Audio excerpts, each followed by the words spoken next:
There was a special end of year offer, so I decided to try it. I never bought switches like this in bulk. I always bought keyboard. So one of the motives I bought this was that it was really cheap. Like how much was it? 10 bucks. 10 bucks for 70 switches.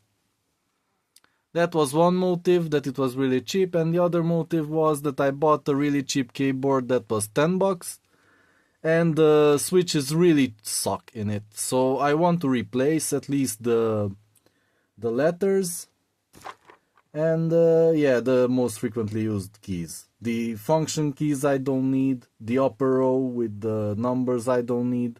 I leave the old switches, and maybe the arrow keys, and that's it.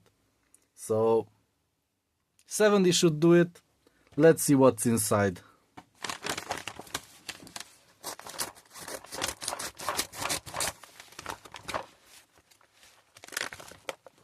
Oh boy. I got a present! Special gift. A keycap that is not transparent. So it can be illuminated, okay, whatever. Oh, this is their logo, I think. Yeah. Yep, more of their logos. So I can advertise them. And a jar of keys. I mean switches. This is funny. So these are allegedly Outemu Brown. And they should have really nice clicks. Yeah. Is there something else? Just their card.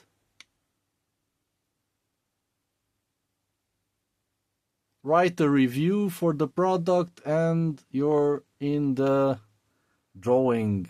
You can win, like, how much is that? Like 220 bucks? Yeah. I bet it's only a voucher. And you can only buy something from their website. Yeah. Okay. Let's see one of these switches. Hopefully they are not lubricated. I don't want to do that yet. Oh boy.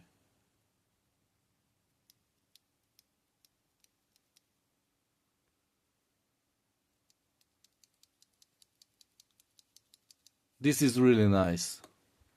I don't know where the actuation point is and how it will feel when I'm typing. I never tried these keys, but allegedly, from what I researched, these are better than the red ones, at least for typing. So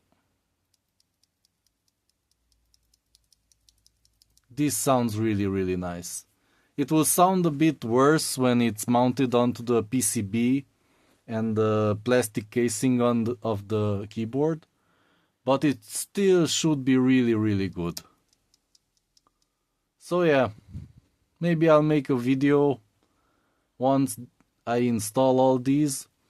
I still have to make a soldering iron tip that will cover both pins.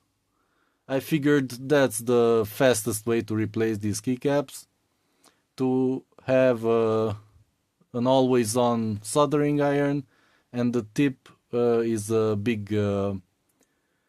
copper plate that reaches both the pins. And then I just hit it up, pull it out, put in the new one, hit it up, and it's ready. I don't want to mess around with heating up one pin, the other one. Oh, the other one's cold, go back.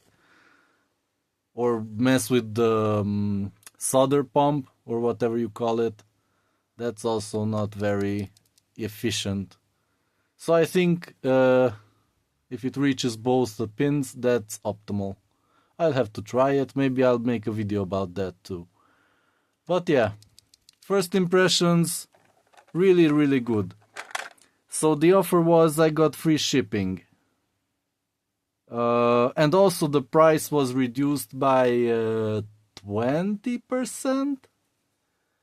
So yeah, if this works out well, and I can upgrade the keyboard for roughly $10, or 12 if the price drop is no more, it's still worth it, because a good keyboard is more than $30.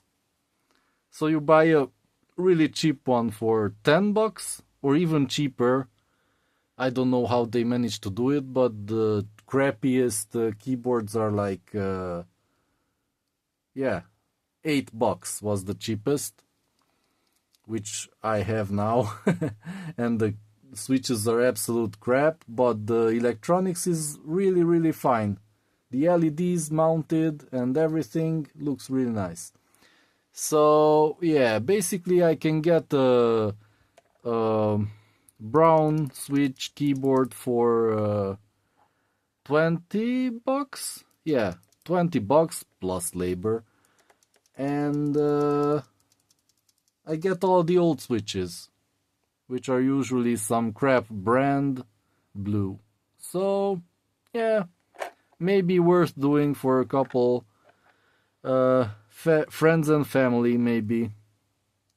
Maybe convert a few keyboards, and yeah, I'll let you know how it goes. Oh, I just realized this is a face.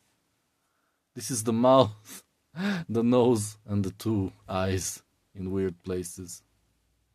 Okay, that's enough of that. See you in the next video.